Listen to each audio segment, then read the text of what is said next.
ณีนั่งทรณีอัศจรรย์โสซะเหมือนฝันอยู่ข้างๆน้ำนาทีนองกวางตอกกวางแตกตีฟองระนองระเนือกกลายเป็นเขาตอกดอกไม้ถวายปู่จาพระแก้วแก่นไทยสะตันพระพุทธังเอ๋ยจงมาภายโปรดอนุญาตโตดโปรดผู้ข้าแต่ดีลีเมธรณีออกมาหีดมวยผมอยู่ที่ธาตุจ้างหายใครขาจ้างงาซับดินพ่นน้ำลาทีลงพัดภายขอจ้างภายหักตกเต้าพยามารห้องเอาปูนกัวกับย่อมือขึ้นตุนหัวใส่เก้าผู้คานี้ได้ชื่อว่า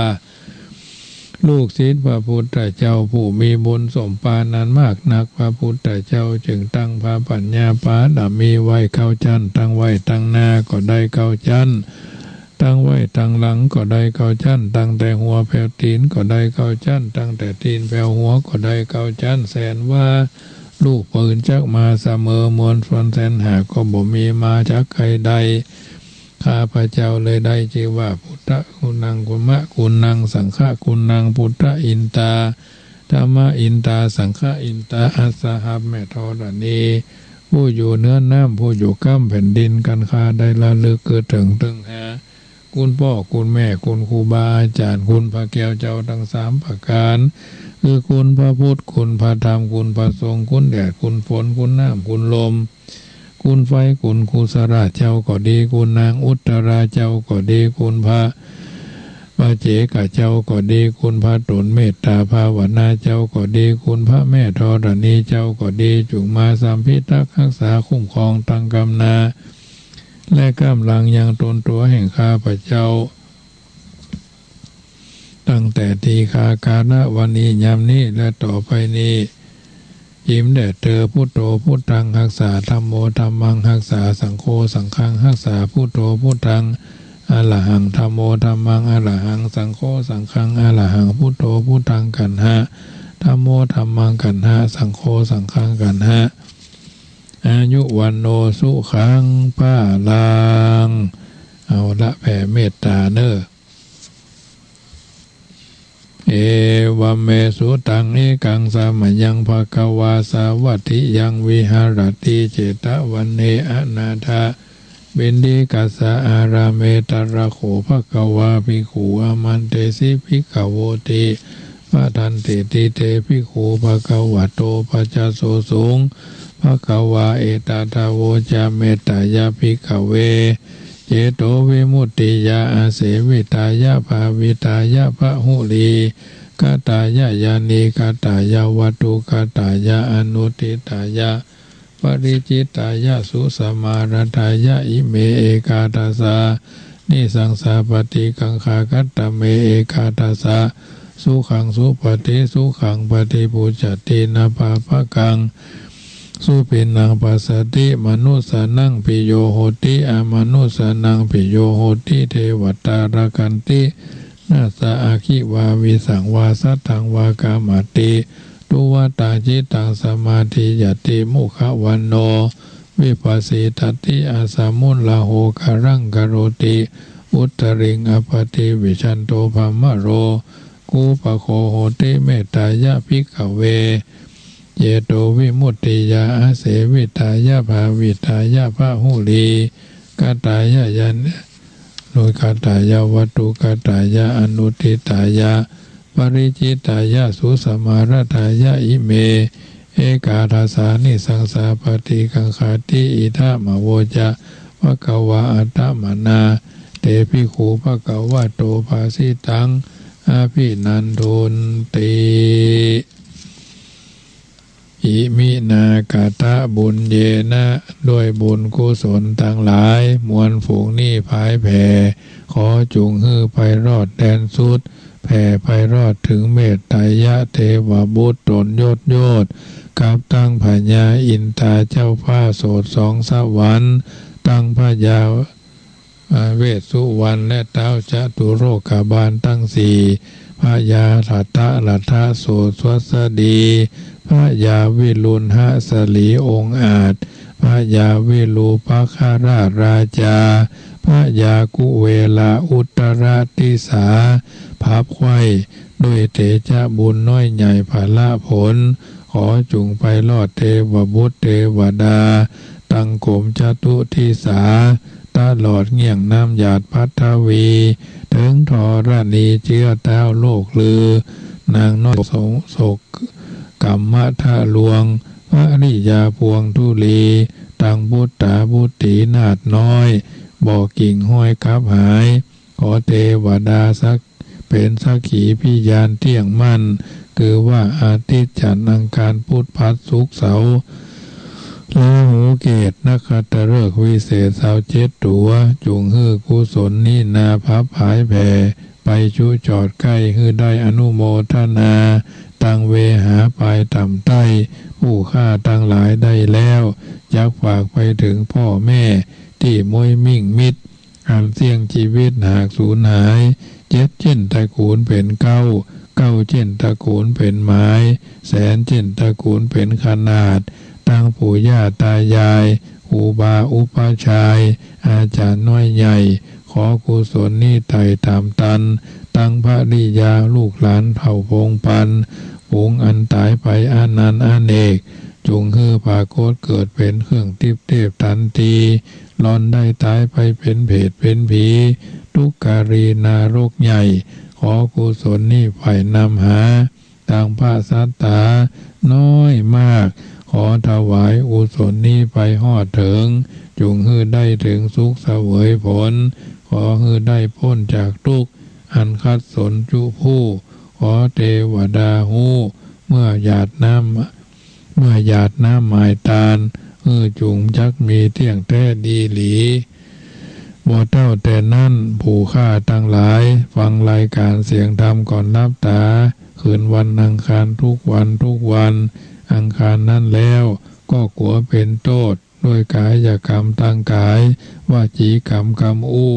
มโนกรรมกรรมกึศที่ผู้ฆ่าทั้งหลายได้กระทำต่อพระพุทธเจ้าพระธรรมเจ้าพระสังฆเจ้าในพ่อแม่พ่อเกิดแม่เกิดพ่อเลี้ยงแม่เลี้ยงพ่อบุญธรรมแม่บุญธรรมข้าพระเจ้าจึงได้ยอมือ10 นิ้วตกว่าตั้งหวังกิ้วกายเกษานำมาแทนดอกไม้ธูปเทียนว่าขอเป็นขอตั้งไว้ในสามุขีต่อหน้าพุทธปาฏิมาสารูปเจ้าองค์เก่าองค์ใหม่องค์ใหญ่องค์น้อยอันห้อยคอของข้าพเจ้าทั้งหลายก็ดีรูปภาพรูปเหมือนก็ดีขอสู่มาน้อมกราบตามปฐบาทคาถาว่าอาจโยโนพันเตอาจกรรมายตาปะเลยตามูลาเหยตาอากุสเลยังวะยังพุทธาสังฆาคาเตตุรัตเนสุอาทิเตวาปัจจุปันเนวาอวิวายาทิวากายเนวาวาจายาวามนัสสาวาสุตินังวัตตเมตาสุตินังสัพโพโตสังขะมันตุโนอิมินาปุญญากรรมเมนะทานะมะยังวาศีละมะยังวาภาวนามะยังวาอัมหากังกัตตวาอาสวะขยังนิพพานาปัจจโยโหตุโนนิจังยังผลยังอันว่าบุญอันใดอัมหากังแห่งผู้ฆ่าทั้งหลายตึงยิงตึงใจในที่ทั้งสี่ฟังขึ้น104ก็ดีเฟซบุ๊กไลฟ์สดก็ตามกัดตัวอันใดก็ตามแล้วพั่มเพลงมาแล้วตานะมะยังวาด้วยอันได้ฮือตานก็ดีศีละมะยังวาด้วยอันได้รักษาศีลก็ดีภาวนามะยังวาได้นั่งปงสมาธิภาวนาพอการอิริยาบถตั้งเข้ายืนเดินนั่งนอนกินดื่มทำพูดคิดด้วยจิตอันเกิดจิตตภาวนาก็ดีนิพพานะปัจจโยขอจงเป็นปัจจัยค้ำจูผู้ฆ่าทั้งหลายพันได้ฮอดแก่พระนิพพานเจ้าอาสวะกยังอันเสี่ยงไปแห่งกิเลสทั้งหลายโหตุจงมีโนแก่ผู้ฆ่าทั้งหลายนิจจังเที่ยงแท้แด่เตอ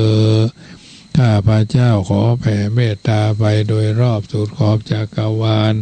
อนันตจักรวาล8 ทิศรอบตัวข้าพระเจ้า9 ทิศภควพรหม10 ทิศโลกันตนรกข้าพระเจ้าขอตั้งจิตอธิษฐานอุทิศส่วนบุญกุศลนี้แผ่ไปให้ไพศาลถึงพ่อแม่และครูบาอาจารย์ทั้งลูกหลานญาติมิตรสนิทกัน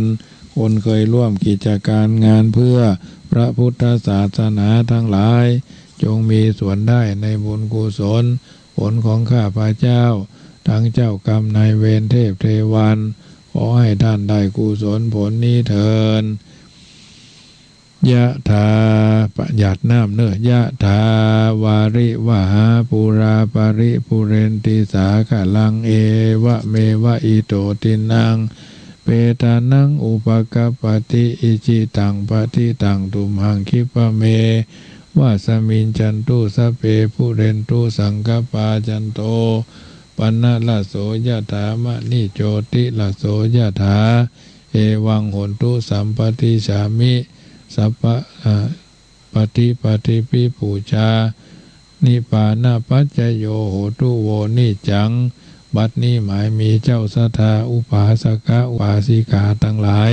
ฟังรายการเสียงธรรมก่อนรับตาวิทยุวัดหวายหินเพื่อการศึกษาพระพุทธศาสนาและวัฒนธรรม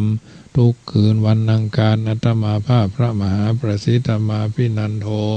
วัดจังกำเบียงเวลุคามป่าสังนครนาปูนเลี้ยวกว้างได้นำน้ำนำธรรมมาเทศมาเทศนาบรรยายอธิบายขยายความตามสมควรแก่ราสมัยทุ่ม25เป็นต้นมาจนกระทั่งถึง4 ทุ่มบัดนี้สมสมัยได้เวลาขออัญเชิญเทพยดาผู้มีอานุภาพมากหลายเทพบุตรเทวดาตนจำบุญตนจำบาปตนจำนำหยาบเมียดหมายตาลอาราธนาเอาพุทธคุณธรรมคุณสังฆคุณคุณพ่อคุณแม่คุณครูบาอาจารย์สัมพิทักษ์รักษาศรัทธาสาธุชนในที่ทั้ง4เมื่ออยู่ดีมีสุขกินหวานตันม่วนกินหวานตันต้อมดูตั้งกินดูตั้งใจดูตั้งไหวเตตานเหลือกินเหลือจ่ายหรือไหวเตตานไปใจจุใหญ่น้อยใจยิงจุคนจุท่านนั่นจุงจักมีเที่ยงแต่ดีหลีอายัญจะโขทักกินาทินาสังคัมหิสุปฏิทิตาทีฆะรัตตังหิตายสถานะโสอุปกปติโสยาติธรรมโมจะอายังนิทัสสิโตเปตานะปูชาจักตาหุลาลาภรัญจภิกขุนะมนุปตินังตุมเหหิปุญญังวะสุตังอนาปกันติพุทโธบังซ้ายธัมโมบังขวาสังโฆบังกายาอะระหังบังเกสาอะระหังพุทโธ